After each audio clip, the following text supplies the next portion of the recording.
السلام علیکم ورحمۃ اللہ وبرکاتہ، نحمده ونصلی علی رسولہ الکریم، اما بعد فاعوذ باللہ من الشیطان الرجیم، بسم اللہ الرحمن الرحیم، رب اشرح لی صدری ویسر لی امری واحلل عقدۃ من لسانی یفقہوا قولی۔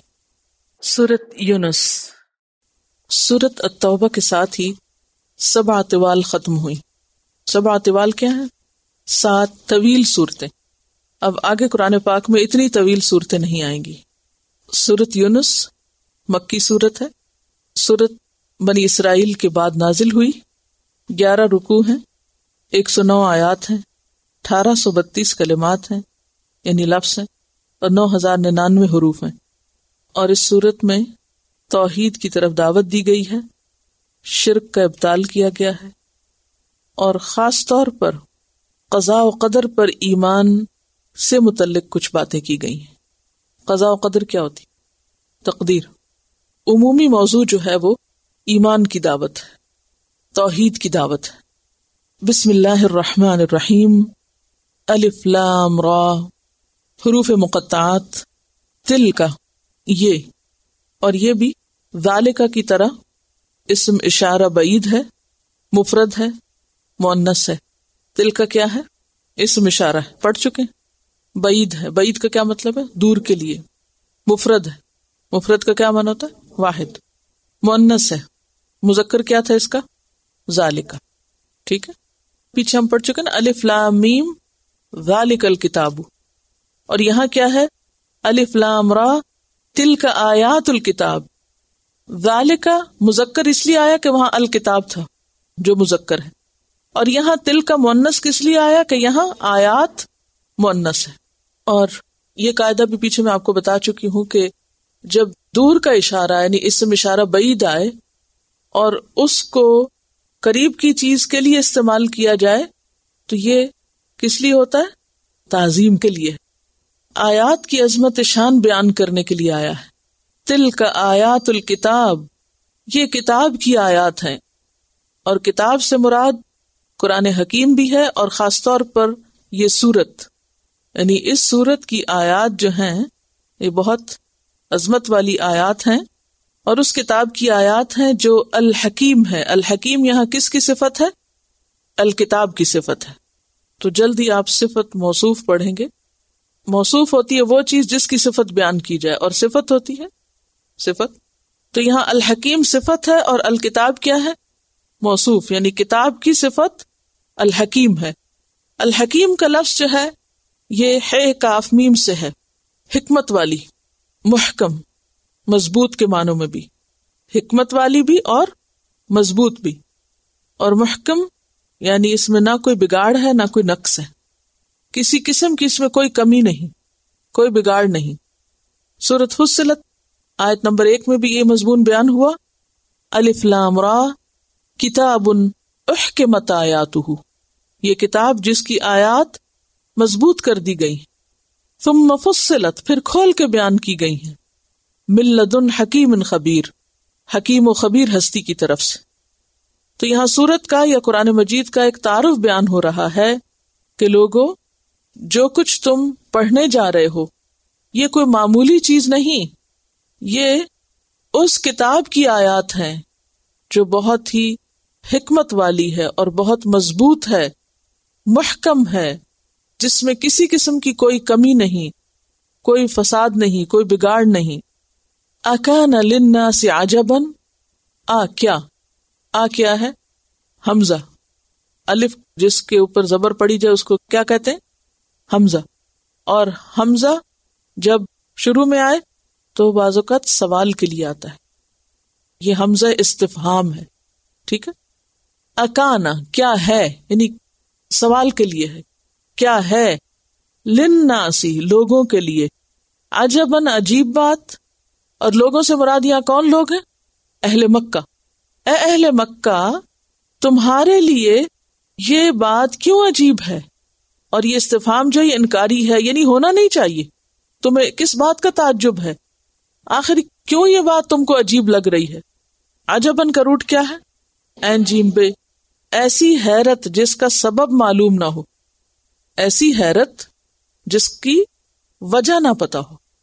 اکان للناس عجبا، کیا ہے لوگوں کے لیے عجیب بات، حیرت کی بات، اچنبے کی بات، جیسے سورۃ الاعراف آیت 63 میں آیا اوعجبتم ان جاءکم ذکر من ربکم علی رجل منکم، اور یہاں کیا کہا گیا، کیا عجیب بات لگ رہی ہے تم کو، ان اوحینا، کہ ہم نے وحی کی ہے، الی رجل، طرف ایک شخص کی.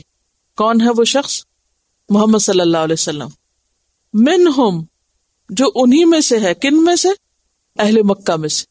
اے اہل مکہ، تمہیں یہ بات کیوں عجیب لگ رہی ہے کہ ہم نے تمہارے اندر سے ہی ایک شخص کو منتخب کر کے اس پر اپنی وحی نازل کی، اس کو ہم نے پیغمبر بنا دیا. آخر یہ بات تمہیں حیرت انگیز کیوں لگ رہی ہے؟ اور کس لیے ہم نے اس کو مقرر کیا؟ ان انذر الناس، کہ خبردار کرو لوگوں کو، ڈراؤ لوگوں کو. اور لوگوں سے مراد یہاں ابتدا میں اہل مکہ اور اس کے بعد تمام انسان، کیونکہ آپ کا پیغام کافۃ للناس کے لیے تھا. وبشر الذین آمنوا، اور خوشخبری دو ان لوگوں کو جو ایمان لائے. اس پیغمبر کا کام کیا تھا کہ جو نہ مانے ان کو ڈراؤ، اور جو مانے ان کو خوشخبری دو. کس بات کی خوشخبری؟ یا کیا خوشخبری؟ انا، بے شک، لہم، ان کے لیے، یعنی ماننے والوں کے لیے، قدم، قدم ہے. قدم ویسے تو پاؤں کو کہتے ہیں نا، لیکن یہاں مراد ہے مرتبہ، مقام، منزلت. مقام ہے صدق، سچائی والا. صدق کس کو کہتے ہیں؟ سچائی. سچائی کیا ہوتی؟ حقیقت کے مطابق بات یا کام. صدق، تو صدق کا معنی عربی میں سچائی، خیر، خلوص اور فضیلت کے لیے بھی استعمال ہوتا ہے. ایمان والوں کو خوشخبری دو کہ ان کے لیے ان کے رب کے پاس بہت فضیلت والا مقام ہے. یعنی جب قیامت کے دن وہ وہاں پہنچیں گے تو ان کو بہت عمدہ مقام ملے گا. عند ربہم، ان کے رب کے پاس، جیسے سورۃ القمر آیت 55 میں آتا ہے مقعد صدق. سورۃ الاسراء آیت 80 میں آتا ہے مدخل صدق، مخرج صدق. اور سورۃ یونس میں آتا ہے قدم صدق. کیونکہ اس دن کیا چیز کام آئے گی انسانوں کو؟ سچائی. یوم ینفع الصادقین صدقہم. اور سب سے بڑی سچائی کیا ہے اس کائنات میں؟ کہ جس نے یہ سب کچھ بنایا ہے اس کو پہچانا جائے، اس کو مانا جائے اور اس کی عبادت کی جائے. جو یہ کریں گے پھر رب ان کو ان کا مقام عطا کرے گا. ان لہم قدم صدق عند ربہم، ان کے رب کے پاس. قال الکافرون، کہنے لگے کافر، ان ھذا، بے شک یہ کیا؟ یہ پیغمبر. ان ھذا، بے شک یہ یعنی پیغمبر، لساحر، البتہ ساحر ہے، جادوگر ہے، مبین، کھلم کھلا. یہ تو کھلا جادوگر ہے. بجائے اس کے کہ اس کی بات پر کان دھرے، انہوں نے اس کو الٹا بلیم کر کے جادوگر قرار دیا. حالانکہ جادوگر جو کچھ کرتا ہے وہ بالکل ایک مختلف کام ہوتا ہے. آپ دیکھیے کہ جادو جو ہے وہ ایک فن ہے جو کسی سے سیکھا جاتا ہے. نبوت کسی سے سیکھی نہیں جاتی. جادوگر کو باقاعدہ ایک علم سیکھنا پڑتا ہے. پیغمبر کو علم سیکھنا نہیں پڑتا، اللہ تعالیٰ کی طرف سے اس کو عطا کر دیا جاتا اور وہ آگے پہنچا دیتا ہے. جادو ایک پیشہ ہے، اور نبوت، پیغمبری کیا پیشہ ہے؟ نہیں. جادو کس لیے کیا جاتا ہے؟ دولت کمانے کے لیے. اور پیغمبروں نے ہمیشہ آ کے کیا کہا؟ وما اسألکم علیہ من اجر ان اجریہ الا علی رب العالمین. جادو عام طور پر کس لیے کرتے ہیں لوگ؟ کسی کو نقصان پہنچانے کے لیے.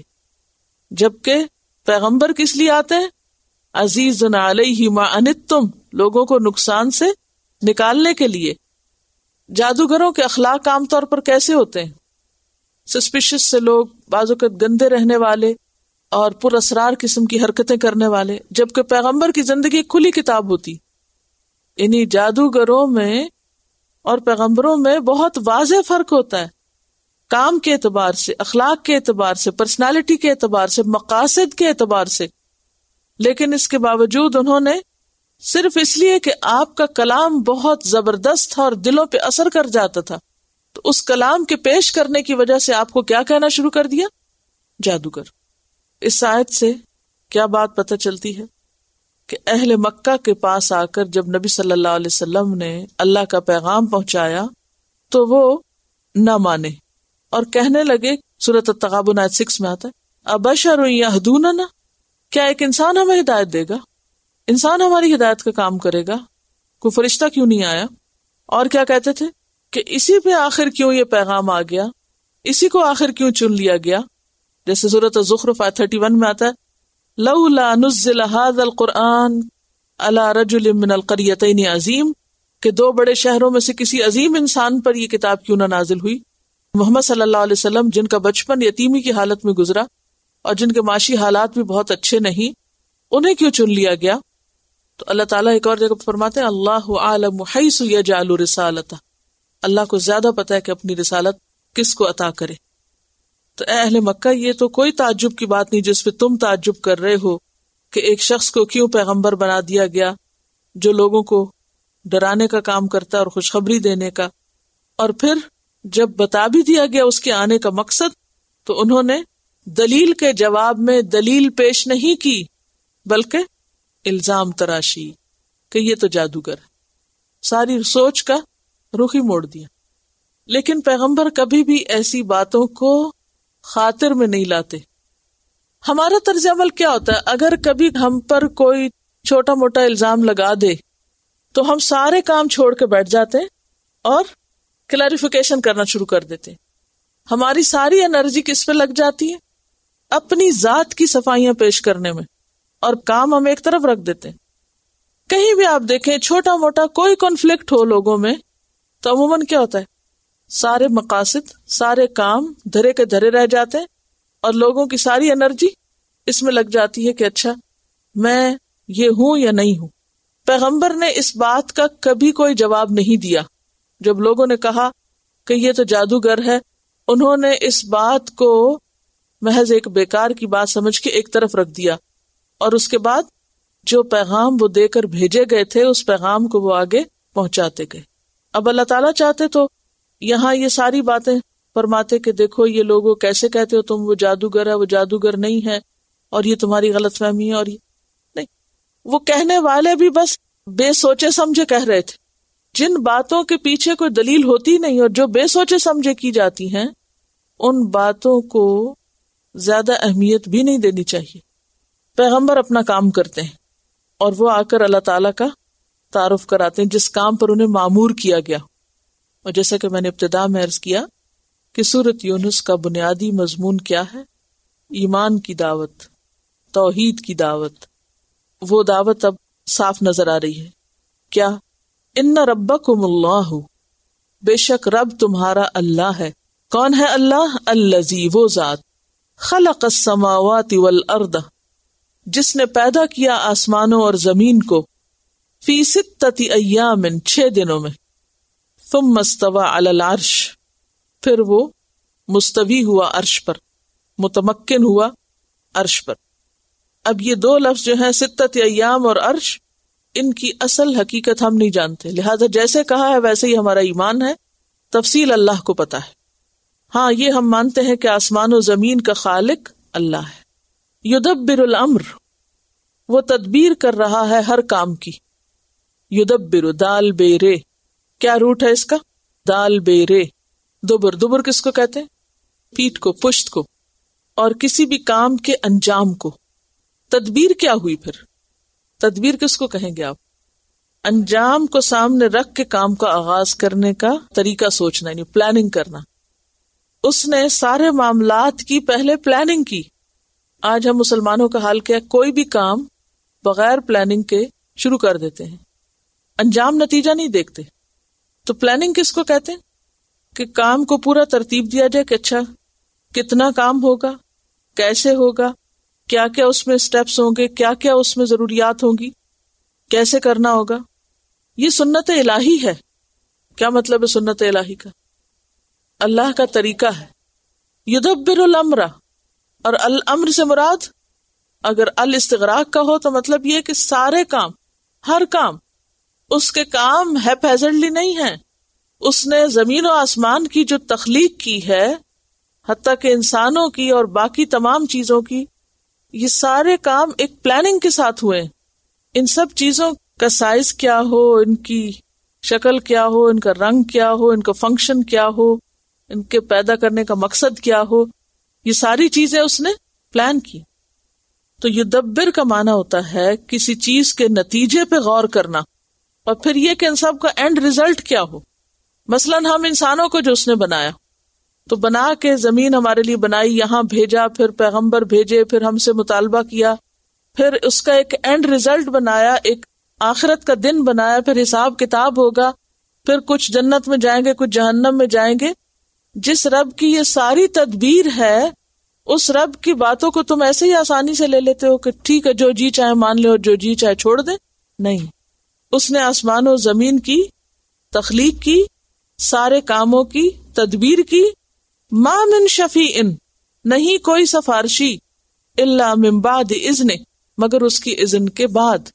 کوئی اس کے ہاں سفارش نہ کر سکے گا جب تک کہ وہ سفارش کی اجازت نہ دے. اصل میں اہل مکہ کے جو غلط عقائد تھے ان کا بھی توڑ ہے اس صورت میں. ان کے غلط عقائد میں ایک عقیدہ کیا تھا کہ وہ بتوں کو اس لیے پوجتے تھے کہ وہ ان کے لیے اللہ کے ہاں سفارشی بنیں گے. اللہ تعالیٰ کو مانتے تھے وہ، ایسا نہیں تھا کہ مکہ کے لوگ اللہ تعالیٰ کو نہیں مانتے تھے. وہ ابراہیم علیہ السلام کی اولاد تھے، اللہ تعالیٰ کا واضح تصور ان کے اندر موجود تھا. اسی لیے آپ دیکھیں نا، نبی صلی اللہ علیہ وسلم کے والد کا نام کیا تھا؟ عبداللہ. تو لفظ اللہ اور پھر خالق کائنات کی حیثیت سے اللہ کو مانتے تھے.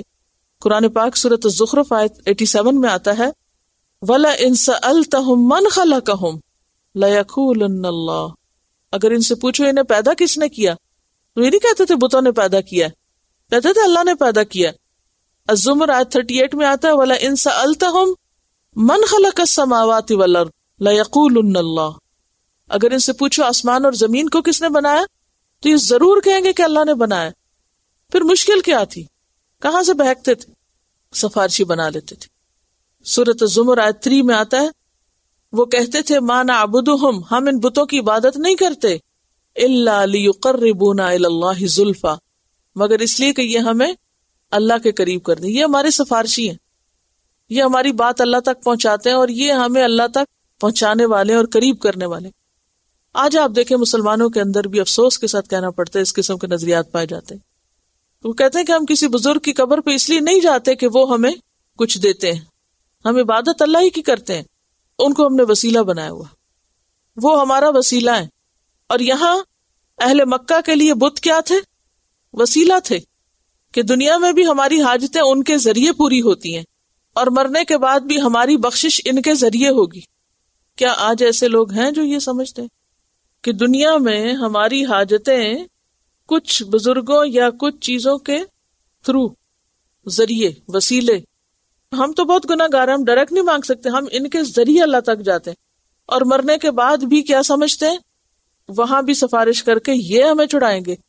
لیکن بات یہ کہ اللہ سبحانہ وتعالیٰ کیا فرماتے ہیں؟ من ذا الذی یشفع عندہ الا باذنہ، ذالکم اللہ ربکم، یہ ہے اللہ رب تمہارا. ذالکم یعنی الخالق المدبر. اوپر دو صفات بیان ہوئی ہیں نا، خلق اور یدبر. تو یہ خالق اور مدبر ہستی اللہ کی ہے جو تمہارا رب ہے.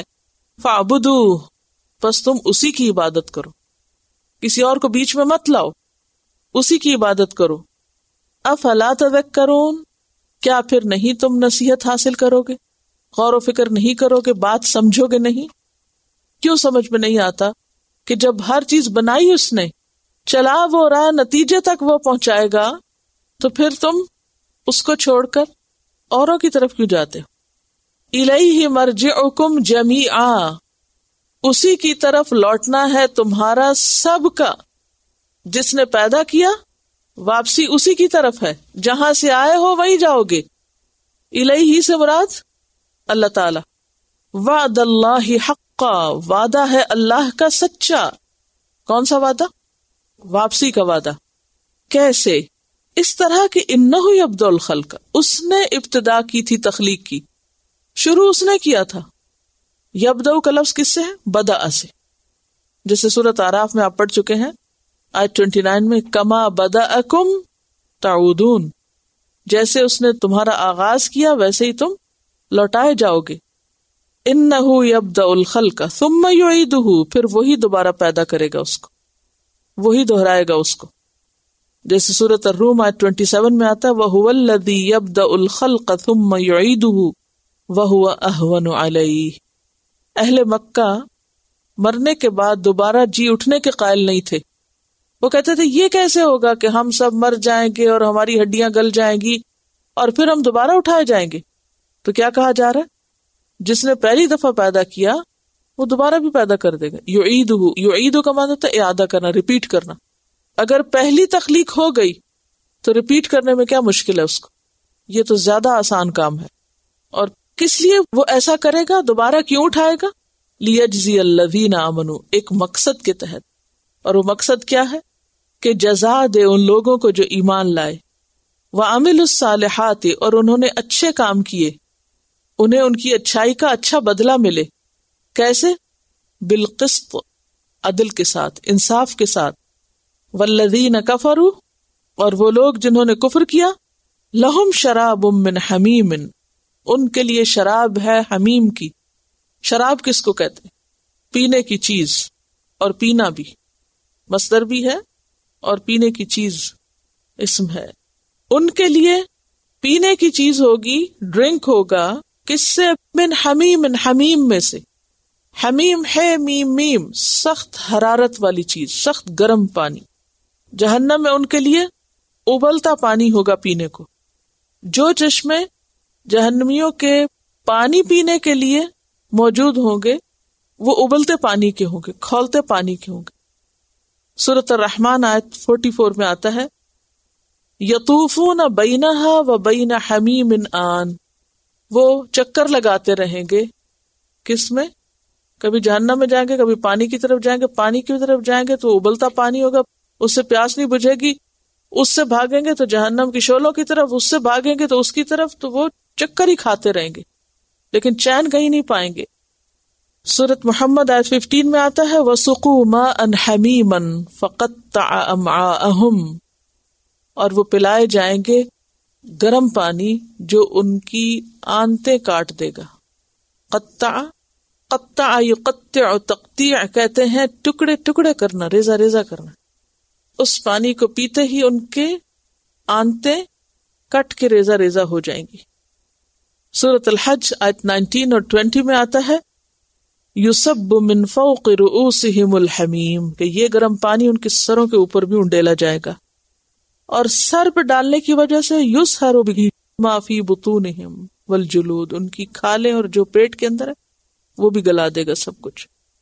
یعنی اتنی زیادہ ہیٹ ہوگی کہ صرف سر پہ پڑنے کی وجہ سے میدا گل جائے گا، آنتیں گل جائے گی اور ساری سکن گل جائے گی.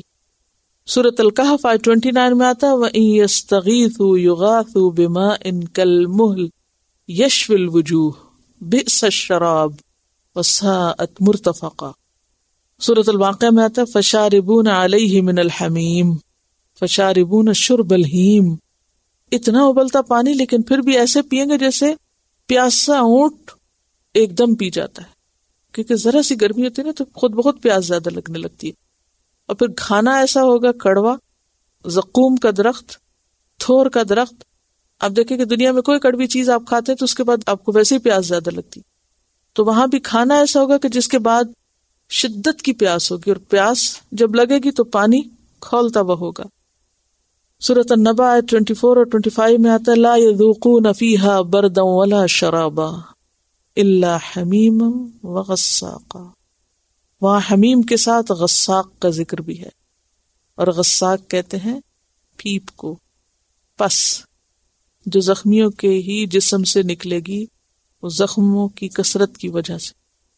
اب یہاں آپ دیکھیے کہ صاف صاف بتا دیا گیا لیجزی الذین آمنوا وعملوا الصالحات بالقسط، اور دوسری طرف والذین کفروا لہم شراب من حمیم وعذاب علیم بما کانوا یکفرون. اور دردناک عذاب بوجہ اس کے جو تھے وہ کفر کرتے. یعنی ایمان والوں کا اور ایمان نہ لانے والوں کا حال برابر نہ ہوگا. جیسے سورۃ صاد میں آتا ہے ام نجعل المتقین کالفجار، کیا ہم متقین کو فجار کے برابر کر دیں گے؟ یہ نہیں ہو سکتا. جو جیسا کرے گا ویسا بھرے گا. پھر اللہ تعالیٰ کا تعارف ہے هو الذی جعل الشمس ضیاء، وہ اللہ وہ ذات ہے جس نے سورج کو ضیاء بنایا. ضیاء دو سے، ضاد واو حمزہ اس کا روٹ ہے. ضوء روشنی والا، چمکنے والا. والقمر نورا، اور چاند کو نور بنایا، روشن بنایا. وقدرہ، اور مقرر کی اس کی منازل منزلیں. قدر یقدر تقدیر کس کو کہتے ہیں؟ اندازہ کرنے کو. چاند کی منزلیں مقرر کی، اور اسی طرح سورج کی بھی منزلیں مقرر کی. کس لیے؟ لتعلموا، تاکہ تم جان لو. عدد السنین، سالوں کی گنتی. والحساب، اور حساب کتاب، یعنی اوقات کا حساب جان لو. یعنی اللہ سبحانہ وتعالیٰ نے سورج اور چاند کو صرف بنا کے چھوڑ نہیں دیا، بلکہ اس میں بے پناہ فائدے رکھے. اور زبردست فائدہ ایک کیا ہے ان دونوں کا؟ انسان کو ان سے اپنے اوقات کا حساب لگانا آسان ہو جاتا ہے. جہاں تک چاند کی منزلوں کا ذکر آتا ہے تو یہ سورۃ یاسین میں بھی آتا ہے والقمر قدرناہ منازل حتی عاد کالعرجون القدیم ما خلق اللہ ذلک الا بالحق، نہیں پیدا کیا اللہ نے ان کو مگر حق کے ساتھ. وہ کون سا حق ہے؟ یعنی سورج چاند کو اللہ نے حق کے ساتھ پیدا کیا، یعنی مقصد کے ساتھ پیدا کیا. ان کا پیدا کرنا حقیقت پر مبنی ہے، جیسے سورۃ صاد میں آتا ہے وما خلقنا السماء والارض وما بینہما باطلا، ہم نے آسمان و زمین اور جو ان کے درمیان اس کو باطل نہیں بنایا، بیکار نہیں بنایا، بے مقصد نہیں بنایا. یعنی سورج کی زندگی کا مقصد ہے، چاند کے وجود کا ایک مقصد ہے. تو اے انسان، کیا تیری زندگی کا کوئی مقصد نہیں؟ اگر چاند اور سورج ایک مقصد کے لیے بنے تو انسان کو بھی کسی مقصد ہی کے لیے بنایا گیا ہے. یفصل الآیات، کھول کھول کے بیان کرتا ہے آیات، لیکن کس کے لیے؟ لقوم یعلمون، ان لوگوں کے لیے جو جانتے ہوں، علم والوں کے لیے. اور کس بات کا علم دینا مقصود ہے یہاں؟ مقصد زندگی کا، پرپز آف لائف کا. کیونکہ پیچھے بات ہو رہی تھی نا کہ اللہ ہر کام کی تدبیر کرتا ہے، اور پھر ایمان اور کفر کے درمیان واضح خط کھینچا اگر دونوں کے انجام بھی بتا دیے گئے. اور پھر یہاں سورج اور چاند کی بات بھی کی گئی کہ ان سب چیزوں کو جس طرح اللہ نے ایک مقصد کے لیے پیدا کیا اور وہ مقصد پورا کر رہی، تو انسان بھی اگر اپنی زندگی کا مقصد پورا کرے گا تو ہی کامیاب ہو سکتا ہے. پھر مزید نشانیوں کا ذکر، ان فی اختلاف اللیل والنہار، بے شک رات اور دن کے اختلاف میں. کیا اختلاف ہے رات اور دن کا؟ اختلاف کا ایک معنی تو ہے ایک دوسرے کے پیچھے آنا، روٹیشن میں ایک جاتا اور ایک آتا ہے، سب سے بڑی بات تو یہ. پھر یہ کہ ایک روشن ہے اور دوسری تاریک ہے، اندھیری. دن روشن ہے اور رات کو اندھیرے والا بنایا. پھر اسی طرح دونوں میں اختلاف یہ بھی ہوتا ہے کہ کبھی ایک لمبا ہوتا ہے اور دوسرا چھوٹا. جیسے سمر میں دن لمبے ہوتے ہیں تو راتیں چھوٹی، اختلاف ہے نا. اور اب ونٹر میں راتیں لمبی تو دن چھوٹے، یعنی ان کا آپس میں اختلاف جاری رہتا ہے. اب یہ اختلاف کی بات یہاں کیوں کی گئی؟ سورج اور چاند میں اختلاف ہے، ایک رات کو نکلتا ہے ایک دن کو نکلتا ہے. ایمان والوں اور کفر والوں میں اختلاف ہے، اور ان کے انجام میں اختلاف ہے. تو یہ قدرت کی نشانیاں سامنے لا کے انسانوں کو بتایا جا رہا ہے کہ جیسے رات اور دن برابر نہیں، اسی طرح ایمان اور کفر برابر نہیں، جنت اور دوزخ برابر نہیں. تو عقل سے کام لے کر اس فرق کو سمجھو، اس اختلاف کو سمجھو. اور یہ اختلاف صرف رات اور دن میں ہی نہیں بلکہ وما خلق اللہ فی السماوات والارض، جو بھی اللہ نے پیدا کیا آسمانوں اور زمین میں. اور خود آسمان اور زمین میں بھی تو اختلاف ہے نا، ایک اوپر ایک نیچے. اور ان میں جو کچھ بھی ہے ان سب میں بھی اختلاف. آسمانوں میں کیا کیا چیزیں جو بھی اللہ نے پیدا کیا آسمانوں میں، مثلا جو ہم جانتے ہیں، ملائکہ، شمس و قمر، نجوم. اور زمین میں کیا کیا؟ پہاڑ، اشجار، حیوان، انسان. 4 بڑی کیٹیگریز ہیں نا زمین کے اندر پائے جانے والے مخلوق میں. نمبر 1 جمادات جیسے پہاڑ وغیرہ، نمبر 2 نباتات جیسے درخت وغیرہ، نمبر 3 حیوانات جیسے مختلف قسم کے جاندار، اور نمبر 4 عقل والے یعنی انسان. اور اسی طرح آسمانوں میں بہت سی مخلوق ہے، اور اس مخلوق میں خاص طور پر ملائکہ جو ہیں وہ قابل ذکر ہے. فرمایا لآیات، البتہ نشانیاں ہیں، لیکن کن کے لیے؟ لقوم یتقون، تقوی والوں کے لیے جو اللہ سے ڈرتے ہوں، ان کو ان سب چیزوں میں بہت سی نشانیاں نظر آتی. اس کے برعکس ان الذین لا یرجون لقاءنا، بے شک وہ لوگ جو ہماری ملاقات کی امید نہیں رکھتے، ورضوا بالحیات الدنیا، اور وہ دنیا کی زندگی پر راضی ہو گئے، واطمأنوا بہا، اور مطمئن ہو گئے، صرف راضی نہیں بلکہ مطمئن بھی ہیں. والذین، اور وہ لوگ ہم عن آیاتنا غافلون، وہ ہماری آیات سے غافل ہیں، غفلت برت رہے ہیں. 2 طرح کے لوگ ہوتے ہیں، ان میں سے پہلی کیٹیگری کا یہاں ذکر کیا جا رہا ہے، پہلی قسم کے لوگوں کا. یہ وہ لوگ ہیں جن کو دنیا اپنی طرف پوری طرح کھینچ لیتی ہے. اور ایسا کب ہوتا ہے؟ جب انسان آخرت کو بھول جاتا ہے. لا یرجون لقاءنا، پھر جب دنیا ان کی کوششوں سے ان کو ملنے لگتی ہے تو وہ مزید خوش ہو جاتے ہیں. واطمأنوا بہا، نتیجہ کیا ہوتا ہے کہ وہ اللہ کی آیات سے بالکل غافل ہو جاتے ہیں. اور آیات کتنی قسم کی ہوتی ہیں؟ 2 قسم کی، کونی اور شرعی یا حسی اور مانوی. نتیجہ کیا ہوتا ہے؟ غافلون، کس کی جمع ہے؟ غافل کی جمع، غافل ہو جاتے ہیں. تو وہ لوگ جن کو دنیا اپنی طرف کھینچ لیتی ہے، اور دنیا کی بڑی بڑی چیزوں کے نام بتائیے، مثلا مال، اقتدار، عورت، اولاد، مثلا یعنی دنیا کی جو اٹریکشنز ہیں. زین للناس حب الشہوات، مجھ پیچھے ہم پڑھ چکے ہیں.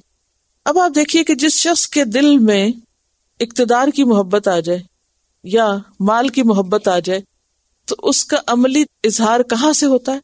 اس کا ذہن، اس کی سوچ، اس کا دل، اس کا دماغ کدھر کو لگ جاتا ہے؟ اٹھتے بیٹھتے سوتے کھاتے کیا سوچتا ہے؟ اور مال کیسے کماؤں، یہ جو مجھے حاصل ہوا اس سے میں اور زیادہ مزید کیسے بناؤں. یعنی ایک تو ہوتا ہے نا مال کمانا، جب مال کچھ مل جاتا ہے انسان کو تو پھر انسان یہ نہیں سوچتا کہ چلو کافی ہے اب میں کچھ اور کروں. وہ سوچتا ہے کہ اچھا اس مال کو پھر اور کہاں انویسٹ کروں کہ جس سے کچھ اور نکلے. پھر وہ آتا ہے ہاتھ تو پھر سوچتا ہے کہ اچھا اس سے کوئی ایک اور کام کہاں شروع کروں. تو اس کی ساری صلاحیتیں پھر صرف اور صرف مال میں لگ جاتی. اسی طرح اگر کسی کو اقتدار کا شوق، اقتدار کیا ہوتا ہے؟ یعنی دنیاوی کوئی عہدے، رتبے، مرتبے کا کچھ بڑا بننے کا شوق لگ جائے تو وہ پھر کیا کرتا ہے؟ اس کا ذہن اور فکر ساری کی ساری ادھر ہی لگ جاتی. اچھا اب کیا ہوتا ہے؟ وہ جب چیزیں کوشش کے بعد ملنے بھی لگتی ہیں اور مشکل ہوتی. ایک تو ہے نا کچھ لوگ ایسے ہیں کہ جو بےچارے دنیا کے لیے کوشش کرتے ہیں اور جتنی کوشش کرتے ہیں اتنا پیچھے جاتے ہیں. لیکن کچھ لوگ ایسے تھے جو کوشش کرتے ہیں اور ان کو ان کی کوششوں کا پھل ملتا چلا جاتا ہے. اب جب یہ پھل ملنے لگتا ہے، یعنی آپ نے انویسٹ کیا 10 کے 20 مل گئے آپ کو، اب کیا ہوگا؟ وَاطْمَأَنُّوا بِهَا، وہ جو ایک تسکین اور ایک اطمینان اور خوشی کی کیفیت ہے، اس میں انسان کس غلط فہمی کا شکار ہو جاتا ہے کہ اللہ مجھ سے راضی ہے. نتیجہ یہ ہوتا ہے کہ وہ آخرت کی طرف سے بالکل غافل ہو جاتا ہے، آخرت کی طرف سے بالکل بے فکر ہو جاتا ہے، اللہ کی آیات اور اللہ کے احکامات سے بالکل منہ موڑ کے بیٹھ جاتا ہے. وَهُمْ عَنْ آیَاتِنَا غَافِلُونَ. تو آغاز کس سے ہوا؟ آخرت کی بے فکری سے، آخرت کے بارے میں نہ سوچنا. لا یرجون لقاءنا، جب کوئی موت کی قیامت کی بات ہو تو اس پر ان کا دماغ چلتا ہی نہیں. کہتے یہ جب آئے گی پھر دیکھی جائے گی، ابھی نہیں سوچو اس پر، ابھی ہمیں جم کے کام کرنے دو. رضوا بالحیات الدنیا، اور جب مل گئی تو پھر اطمأنوا بہا. الٹیمیٹ ریزلٹ کیا ہوا؟ آیات، قرآن، کتاب، آخرت، ساری چیزیں غافل غافل غافل، بھولی ہوئی. جب ایک کردار اس طرح کا سامنے آتا ہے تو پھر آپ دیکھیے کہ آپ اس کو جتنا بھی سمجھانے کی کوشش کریں تو نتیجہ کیا ہوتا ہے؟ ان کو سمجھ نہیں آتا کہ اتنی کامیاب زندگی اور اتنی کامیاب دنیا کو چھوڑنے کا آپ کہہ کیوں رہے ہیں انہوں نے تو جو چاہا تھا انہیں سب مل گیا. اس ساری جنت سے جو دنیا میں بنائی ہم نے، اسے چھوڑ کے آخرت کی فکر کرنے لگ جائیں اور اس میں سے کچھ اللہ کے نام پہ بھی دے دیں اور اپنی ضروریات بھی کم کر لیں. یہ باتیں پھر ان کو عقل کی نہیں لگتی. اولئک مأواہم النار بما کانوا یکسبون. ایسے لوگوں کا ٹھکانہ آگ ہے اس کمائی کی بدولت جو وہ کرتے ہیں. اور اولئک کا کون سا اشارہ ہے؟ بعید کے قریب، بعید دور کا ہے. واحد ہے یا جمع ہے؟ جمع ہے. مذکر ہے یا مؤنث ہے؟ مذکر ہے. اولئک مأواہم النار، ایسے لوگوں کا ٹھکانہ آگ ہے. اور آگ کیوں ہے؟ جو ان کے کام ہے اس کی وجہ سے. کیونکہ اللہ تعالیٰ قرآن پاک میں واضح طور پہ فرماتے ہیں من یعمل سوءا یجز بہ، جیسا کرو کہ ویسا پاؤ گے.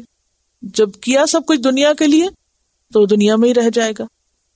دوسرا کردار، دوسرا گروہ، ان الذین آمنوا وعملوا الصالحات، بے شک وہ لوگ جو ایمان لائے اور انہوں نے اچھے کام بھی کیے. یہدیہم ربہم بایمانہم، ان کا رب ان کو ان کے ایمان کی وجہ سے ہدایت دے گا. تجری من تحتہم الانہار، ان کے نیچے نہریں جاری ہوں گی. فی جنات النعیم، نعمتوں والے باغات میں، نعمتوں بھری جنت میں. یعنی صرف جنت نہیں ہے بلکہ جنت میں نعمتیں بھی. اور نعمت نون عین میم سے آرام اور آسائش کو کہتے ہیں. نعم، عیش و عشرت کے سامان. یعنی صرف باغ نہیں بلکہ باغوں میں عیش و عشرت کے سامان بھی، انٹرٹینمنٹ کی چیزیں بھی. اور یہ سب کس کے لیے ہے؟ جنہوں نے دنیا کے انٹرٹینمنٹ کو قربان کرنے کا حوصلہ کر لیا. سب کچھ انہیں وہاں ملے گا. یہاں امتحان ہے نا، اللہ تعالیٰ کچھ چیزیں دے کے کہتا ہے چھوڑو ان کو، میری خاطر چھوڑو. تو یہ دوسرا گروہ ہے جس نے اپنی زندگی کی بنیاد کس پر رکھی؟ ایمان اور عمل صالح پر. اور پھر رب کو پا لیا، ایسا ایمان جس میں رب کی معرفت حاصل ہو. تو رب ان کا ساتھی بن گیا. اب رب ان کو ہدایت دیتا ہے. یہدیہم ربہم، کس وجہ سے؟ بایمانہم. اور یہ ایمان کیسا ایمان؟ روایتی ایمان نہیں، شعوری ایمان، رب کی معرفت والا ایمان. اس کا نتیجہ کیا ہوتا ہے؟ جیسے وہ ایک حدیث میں آتا ہے نا کہ پھر میں اس کا ہاتھ بن جاتا ہوں جس سے وہ پکڑتا ہے، اس کی آنکھ بن جاتا ہوں جس سے وہ دیکھتا ہے، اس کا پاؤں بن جاتا ہوں جس سے وہ چلتا ہے، اس کا کان بن جاتا ہوں جس سے وہ سنتا ہے. یہ کب ہوتا ہے؟ یہدیہم ربہم بایمانہم، جب سچا ایمان ہوتا ہے تو پھر رب ان کو سیدھے راستے پہ رکھتا ہے. ان کا پاؤں اٹھتا ہے تو رب کی رضا کے مطابق، ہاتھ اٹھتا ہے تو رب کی رضا کے مطابق، آنکھ اٹھتی ہے تو رب کی رضا کے مطابق، وہ بولتے ہیں تو رب کی رضا کے مطابق. پھر ان کا رب انہیں ہر موڑ پہ تھامتا ہے. یہ معنی ہے اس کا. تو جو لوگ اپنی زندگی کو ایمان اور عمل صالح کی بنیاد پر استوار کریں، پھر ان کا رب ان کو بہترین نعمتوں سے نوازے گا. اس میں آپ دیکھیے کہ یہدیہم ربہم بایمانہم، اس سے پتہ یہ چلتا ہے کہ ہدایت بھی انسان کو ایمان کی وجہ سے ملتی ہے. اور یہ کہ جتنا جتنا ایمان ہوگا اتنا اتنا راستہ ملتا جائے گا. اس سے کیا بات سمجھ میں آتی؟ ہدایت کی کمی یا زیادتی کا انحصار ایمان پر کیسے ہے؟ جتنی طلب ہوگی، جتنی خواہش ہوگی، جتنا یقین پختہ ہوگا، یعنی مزید راستے کھلتے چلے جاتے ہیں. پھر یعنی جتنی جتنی طلب ہوگی اتنی رہنمائی بھی ملتی جاتی، اتنے راستے بھی ملتے جائیں گے. ڈیمانڈ اور سپلائی، یعنی سپلائی ڈیمانڈ کے مطابق ہوگی. جتنی مضبوط بنیاد ہوگی اتنی اونچی عمارت بنے گی. دعواہم فیہا سبحانک اللہم. دعویٰ بمانا دعا ہے، ان کی پکار. اچھا، ایک ندا ہوتی ہے اور ایک دعا ہوتی ہے، کیا فرق ہے؟ ندا تو محض آواز ہوتی ہے، خواہ آپ کسی کو پکاریں یا اپنے آپ سے ہی باتیں کریں، یعنی میں ساؤنڈ کے معنوں میں. لیکن دعا ہوتی ہے جس میں کوئی مخاطب بھی ہوتا ہے، جس میں آپ کسی سے کچھ کہہ بھی رہے ہوتے ہیں. ٹھیک ہے، تو دعواہم فیہا سبحانک اللہم، وہاں ان کی دعا سبحانک اللہم ہوگی. اب دعا تو سبحانک اللہ کیسے؟ سبحانک اللہم تو تعریف ہے اللہ کی. پھر یہ کس دعا کی بات ہے اور کس سے دعا مانگ رہے ہیں اور کیا مانگ رہے ہیں؟ کوئی بتائے گا آپ میں سے؟ جنت والوں کی دعا سبحانک اللہم ہوگی، حالانکہ اس میں حرف ندا کوئی نہیں، کوئی دعا کے الفاظ کوئی نہیں. تو پھر یہ کیا دعا ہے؟ اچھا، شکر ہوگا. وتحیتہم فیہا سلام، اور ان کا تحیہ کہتے ہیں دعائے زندگی کو، گریٹنگز جس کو بولتے ہیں. ان کی گریٹنگز اس میں سلام کی ہوں گی، ایک دوسرے کو سلام کر رہے ہوں گے. وآخر دعواہم ان الحمد للہ رب العالمین. تو شکر تو یہاں ہے اصل میں. یہاں دعواہم ایک پہلی پکار ہے اور ایک آخری پکار ہے. ودعواہم ان الحمد للہ رب العالمین, اور آخری پکار ان کی ہوگی الحمد للہ رب العالمین, جو شکر پر مبنی ہوگی. سب تعریف اللہ کے لیے جو رب ہے سارے جہانوں کا. لیکن دعویٰ ہے نا, پکار. اور دعا کا لفظ ایسا ہوتا ہے کہ جس میں کسی کو مخاطب کیا جاتا ہے نا, جیسے انویٹیشن ہوتا ہے نا, یا کسی سے کچھ مانگا جاتا ہے, تو اس سے مخاطب کا ہونا لازم ہے. اصل میں بات یہ ہے کہ جنتی جنت میں جب کوئی چیز چاہیں گے نا کہ ہمیں کھانے کو ملے, پینے کو ملے, تو وہ کیا کہیں گے؟ سبحانک اللہم. تو یہ ان کی دعا ہوگی. یعنی وہ یہ نہیں کہیں گے کہ ادھر آؤ پانی لے آؤ, یہ نہیں کہیں گے, ٹھیک ہے, یا فلاں تم کھانا لے آؤ, یہ ایسے نہیں بولیں گے وہ. بلکہ پہلی پکار کیا ہوگی؟ سبحانک اللہم. یعنی جب کوئی چیز چاہیے ہوگی تو کہیں گے سبحانک اللہم. جب مل جائے گی, کھا لیں گے, تو کہیں گے الحمدللہ رب العالمین. یا وہ استعمال کر لیں گے تو کہیں گے الحمدللہ رب العالمین. تو یہ پہلی پکار ہے, طلب کی پکار. یعنی جب کچھ چاہیے ہوگا تو اس وقت سبحانک اللہ کہیں گے, مل جائے گا تو الحمدللہ کہیں گے, ایک دوسرے سے ملاقات کریں گے تو السلام علیکم کہیں گے. یعنی ہر جگہ وہ اللہ ہی کو یاد کریں گے. اور جنت میں پہنچ کے بھی سورۃ الزمر میں آتا وقالوا الحمد للہ الذی صدقنا وعدہ وأورثنا الارض نتبوأ من الجنۃ حیث نشاء فنعم اجر العاملین. اور یہ جو ان کی آپس کی پکار ہے, اس کے بارے میں تو بہت سی آیات ہیں. مثلا سورۃ الاحزاب آیت 44 میں آتا ہے تحیتہم یوم یلقونہ سلام. سورۃ الرعد میں آتا ہے والملائکۃ یدخلون علیہم من کل باب سلام علیکم. سورۃ مریم آیت 62 میں آتا ہے لا یسمعون فیہا لغوا الا سلاما. الواقعہ میں آتا ہے 25 لا یسمعون فیہا لغوا ولا تأثیما. 26 میں آتا ہے الا قیلا سلاما سلاما.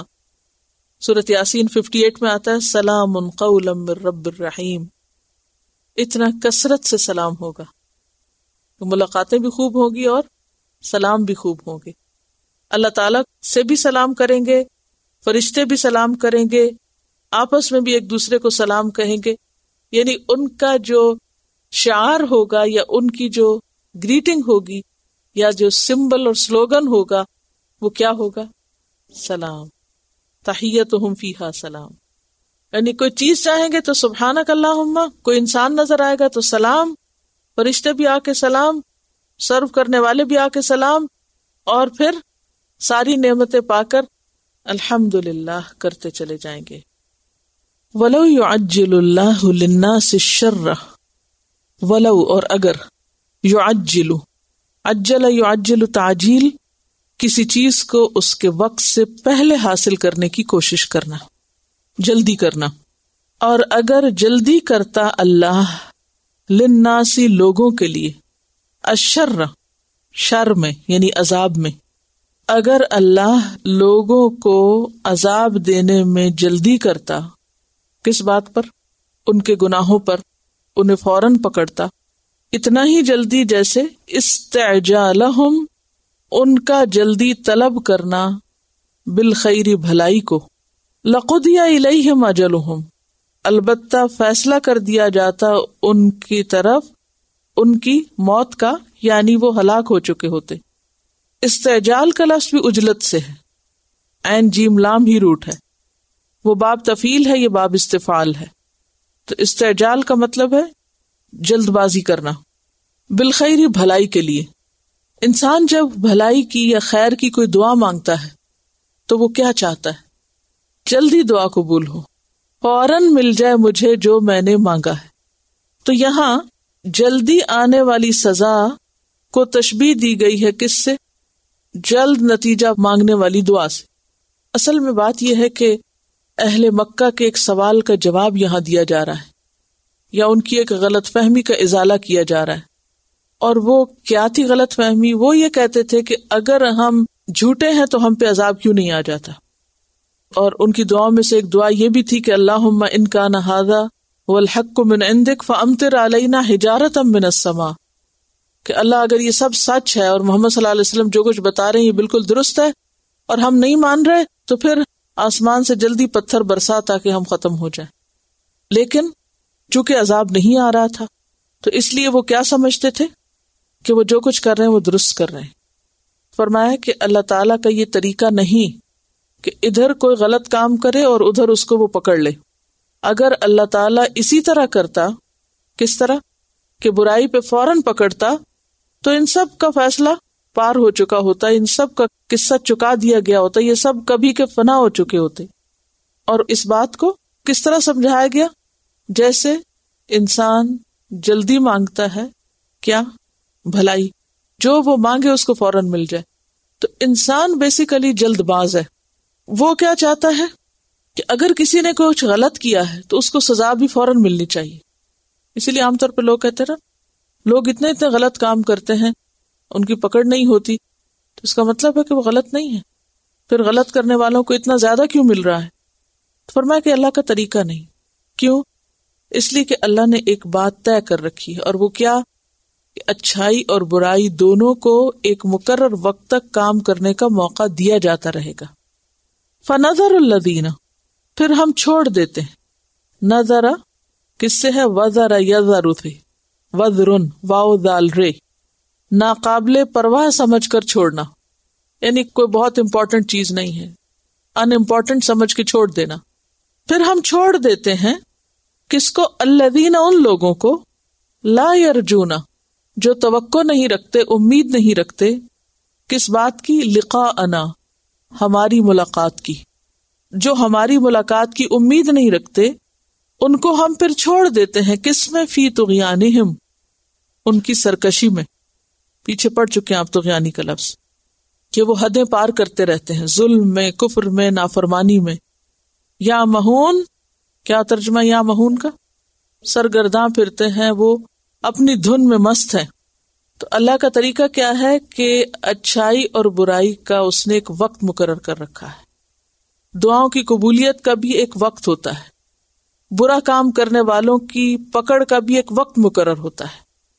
یہ نہیں کہ ادھر کوئی برا کرے تو اس کی پکڑ ہو جائے، ادھر کوئی اچھا کرے تو اس کو فوراً اچھا نتیجہ مل جائے. اگر ایسا ہوتا تو پھر یہ دنیا کا نظام چل ہی نہیں سکتا تھا. تھوڑی دیر کے لیے سوچیں کہ اگر ایک شخص غلط کرے اور ادھر ہی اس کی موت آ جائے تو باقی کون بچے؟ کوئی ہے بچ سکتا؟ اگر کوئی شخص جھوٹ بولے اور اسی وقت اس کی زبان کٹ جائے، کوئی چوری کرے اور اس کا ہاتھ کٹ جائے، تو دنیا کا نظام چل ہی نہیں سکتا تھا. اسی طرح اگر کوئی اچھا کرے تو اسی وقت اس کو ریوارڈ ملنے لگے تو ساری چیزیں ختم ہو جائیں ریوارڈز میں. تو اللہ تعالیٰ نے ایک سسٹم بنا رکھا ہے، یہ اللہ کی پلاننگ ہے. کیا پلاننگ؟ دنیا امتحان کی جگہ ہے. اچھا اور برا کرنا ایسا نہیں کہ اس کا نتیجہ نہیں ہوگا، لیکن ایک وقت کے بعد ہوگا، فوری طور پر نہیں ہوگا. اگر فوری ہوتا تو سب قصہ پاک ہو چکا ہوتا، دنیا ختم ہو چکی ہوتی. لہٰذا جب لوگ غلط کرتے ہیں تو ہم ان کو ڈھیل دیتے ہیں. فنظر الذین، ہم انہیں چھوڑ دیتے ہیں. اور وذر یذر کا کیا معنی؟ ان کی پرواہ نہیں کرتے، کر لیں، کتنے دن کریں گے، چھوڑ دیتے ہیں ہم ان کو.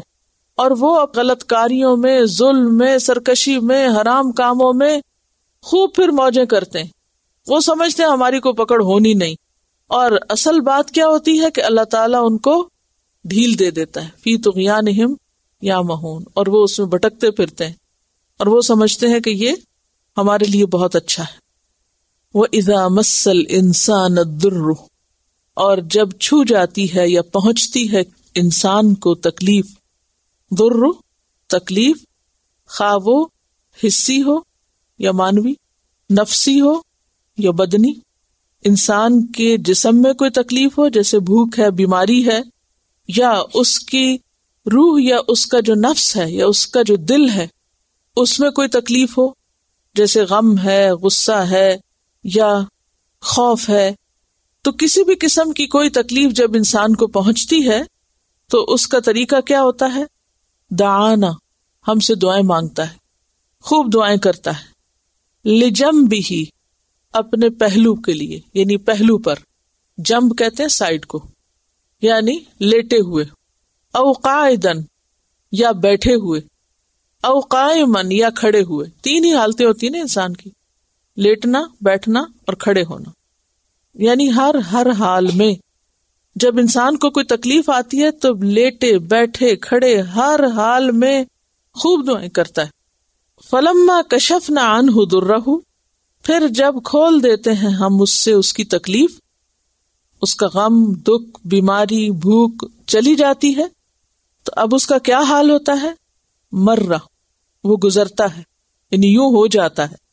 کأن لم، گویا کہ نہیں، یدعونا، اس نے پکارا تھا ہمیں، دعا مانگی تھی ہم سے، الی درن، طرف کسی تکلیف کے، مسہ، جو اس کو پہنچی.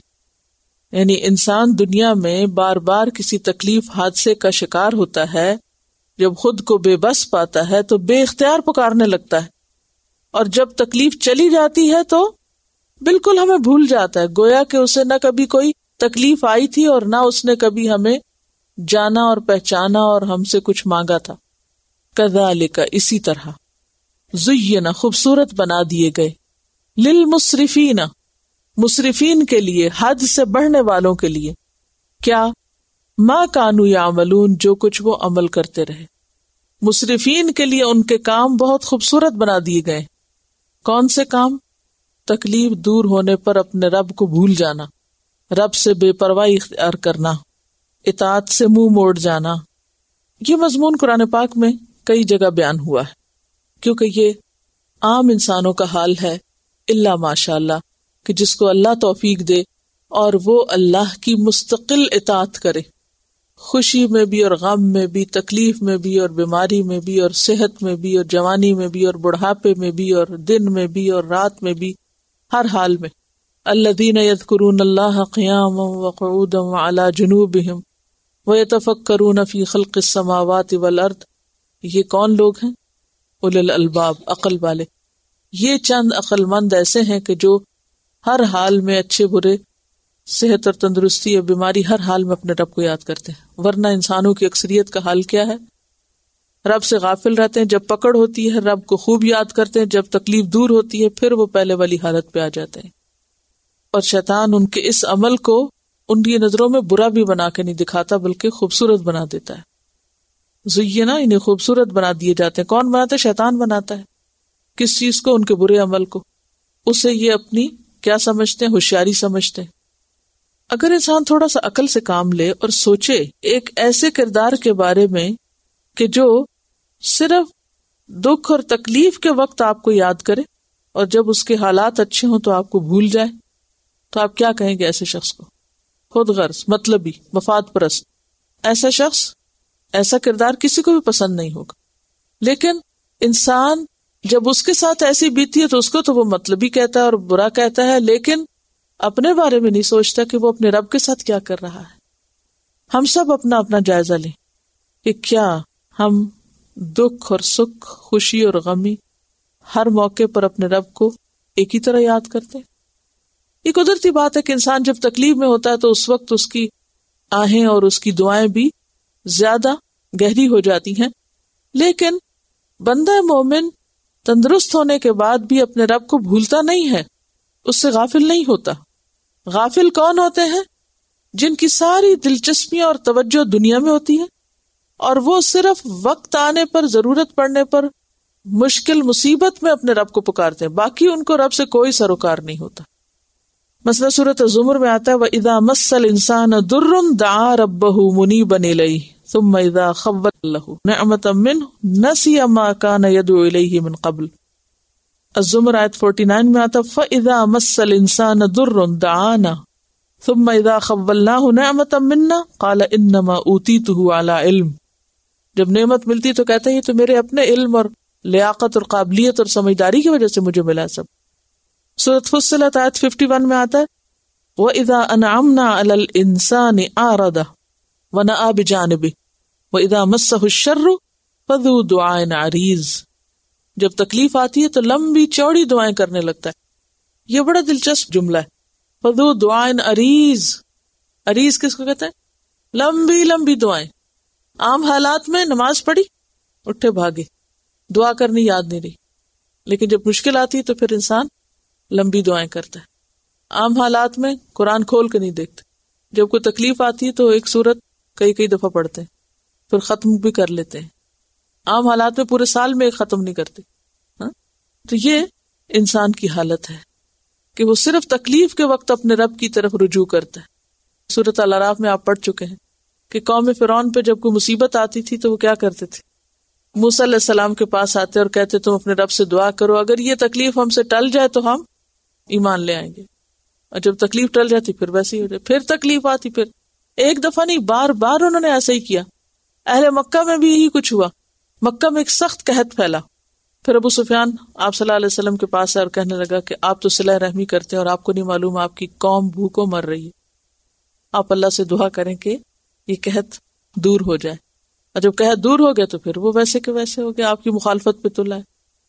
جب ضرورت پڑی تو آپ کے پاس آئے اور کہا آپ دعا کریں. تکلیف دور ہوئی تو آپ کے دشمن بن گئے پھر سے. تو ایسا کردار ایک خود غرضی کا کردار ہے، ایک ناپسندیدہ کردار ہے. لیکن کم و بیش ہر انسان اپنے رب کے ساتھ ایسا ہی معاملہ کرتا ہے کہ دکھ اور تکلیف کے وقت تو خوب پکارتا ہے اور اچھے حال میں بھول جاتا ہے. سورۃ ہود میں آتا وَلَئِنْ أَذَقْنَاهُ نَعْمَاءَ بَعْدَ ضَرَّاءَ مَسَّتْهُ لَيَقُولَنَّ ذَهَبَ السَّيِّئَاتُ عَنِّي إِنَّهُ لَفَرِحٌ فَخُورٌ. سورۃ ہود آیت 10. لیکن مومن کا حال اس سے مختلف ہوتا ہے. مومن کا حال کیا ہوتا ہے؟ حدیث میں آتا ہے عجبا للمؤمن، مومن کا حال عجیب ہے. لا يقضي الله له قضاء الا كان خيرا له، اللہ اس کے لیے جو بھی فیصلہ کرتا ہے، اس کی تقدیر میں جو بھی لکھا ہوتا ہے وہ اس کے لیے اچھا ہوتا ہے. ان اصابته ضراء فصبر، جب تکلیف آتی ہے تو صبر کرتا ہے، كان خيرا له. وان اصابته سراء، جب خوشی آتی ہے فشکر، تو شکر گزار ہوتا ہے، فكان خيرا له، اس کے حق میں اچھا ہوتا ہے. وَلَيْسَ ذَلِكَ لِأَحَدٍ إِلَّا لِلْمُؤْمِنِ، اور یہ صفت کسی کو نصیب نہیں ہوتی سوائے مومن کے کہ وہ اپنے لیے تکلیف کو بھی نیکی کمانے کا ذریعہ بنا لیتا، اللہ کی یاد کا ذریعہ سمجھتا، اور اسی طرح خوشی میں بھی اس کو بھولتا نہیں بلکہ اس کی طرف رجوع کرتا ہے، ہر حال میں اسی کی طرف لپکتا ہے. وآخر دعوانا ان الحمد للہ رب العالمین. سبحانک اللہم وبحمدک نشہد ان لا الہ الا انت نستغفرک ونتوب الیک. السلام علیکم ورحمۃ اللہ وبرکاتہ.